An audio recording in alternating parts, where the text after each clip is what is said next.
If you collect more than 50 million old tires, you're gonna be confronted with a pile like this. You could see a lot of giant structures from space, and you could also see this tire graveyard from space. These square holes you're seeing in the ground, they are not the same height as the ground. They are giant ditches, and the tires are piled so high that they go above ground. What you're seeing is the biggest tire graveyard in the world, and it's located in Kuwait. If you didn't know, the Kuwaiti dinar is the most valuable money on earth, and each dinar is worth about $3.20. Kuwait is a country that has a lot of oil, and it has a low population. That is why the income per capita is extremely high. 4.5 million people live in Kuwait, but only 40% of them are citizens. More than 3 million people in the population are just workers that work there part-time, and they mostly come from different points in Asia. The way you can get citizenships in Kuwait, you have to live there for more than 20 years. Be a Muslim, they might give you a chance at being a citizen. We said all this to ask this question: why does a rich country like Kuwait have all these used tires laying around? How many cars drive in this country for it to pile this much? One of the leaders in Kuwait decided to collect used tires from the area. They chose an abandoned location in the desert, contact neighboring countries, and asked them to give them their used tires. They collect the area's used tires for more than 20 years, and it adds up to more than 50 million tires. But it seems like the leader didn't really have a plan for it, because they left these used tires and kept adding on to them. From the year 2012, this huge tire pile caught fire 3 times, and it was mostly because of the heat. If you didn't know, when a tire catches fire, it's extremely dirty, and putting it out is much harder than it looks. You guys have probably seen oil wells catch on fire, and it has black smoke similar to tire smoke. But when oil is burning, it's pure oil, but when you're burning tire, there are tons of chemicals in this tire. Chemicals that slows down aging, adds traction, and it helps the tire to have an overall better quality. These are all dangerous chemicals, and when it catches on fire, they're all burning. When the fire happened, you could see it with a satellite. This wasn't the first time a giant tire pile caught on fire in the world, and it's very common. Like for example, in February 1990, a tire graveyard in Canada caught on fire that caused the biggest fire in that area, and it lasted for 17 days straight.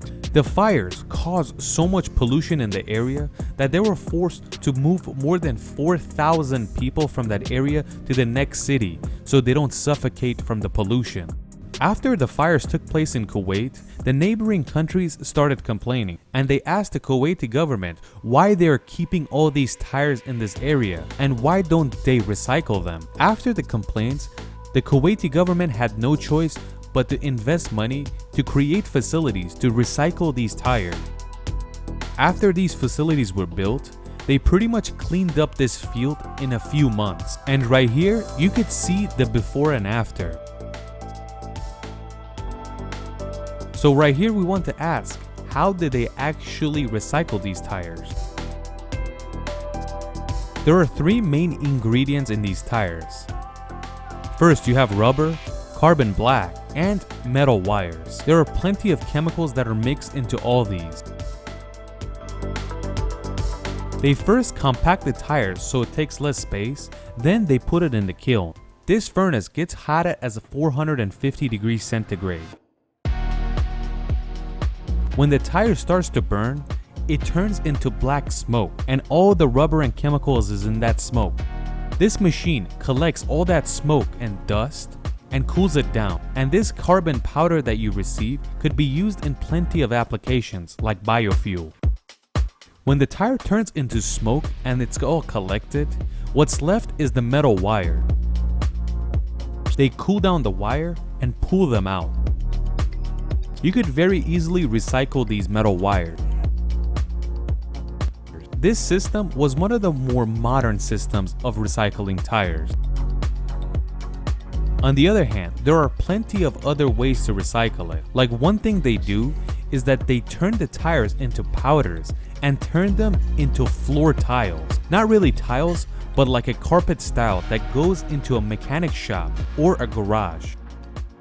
Another way they recycle tires is that they take the powder that comes from the rubber of the tire and mix it with asphalt. In this case, you get an asphalt that's much quieter when you drive on it.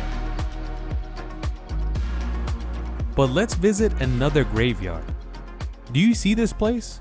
What do you think it is? Are there flowers or wheat? No, it's none of those things. This is a graveyard for bicycles. In the year 2014, China decided to put bicycles all over the cities and charge a little bit of money when you use them. In a short period of time, all over China, the Chinese put 16 million bicycles all over the country. After 6 months, they realized that they produced too many bicycles, and in the most crowded times, less than 10% of these bikes are being used. For this project, they built so many bicycles that they didn't even have a place to park it. Like for example, in a city like Beijing, they could organize about 1.2 million bicycles without ruining the look of the city. But it got weird because in Beijing, there was 2.5 million bikes alone in this city. This is when the government was forced to create a new graveyard in this country. A graveyard for bicycles. The difference between the graveyards for bicycles in China and the tire graveyard in Kuwait is that in China, it's located in many different locations, and in each graveyard, there's about 50 to 200,000 bicycles. They don't know the exact number of bicycles that located in these graveyards, but they estimate it's more than 5 million, and they keep adding onto them day by day. In the end, let's look at another interesting graveyard. This place is not meant for tires or bicycles, but it's meant for humans. This place is called the An Bang Cemetery in Hue, Vietnam. One of the weirdest things about this place is that it's located in a very rural area that people don't make a lot of money in, but an average price for a grave here is about $70,000. Before we move on, you have to know that in Vietnam, an average income for an average employee is $150 a month. So how do they afford a grave like this? Vietnam's culture is much different than you think because they have to spend a lot of money on a person they love that died. When a Vietnamese person passes away, usually their family and friends put their money together for them to have a proper and beautiful funeral, plus the grave. This is in a way where they might not even have a house. They don't help put money together to buy their friend a house, but they will buy him a grave. It is not clear who owns this place, but they say the Vietnamese government owns it. And this is the entrance of the graveyard, which is a work of art. You could also find these works of art inside the place. And since it's an open area, tourists can enter this place and take a look for themselves.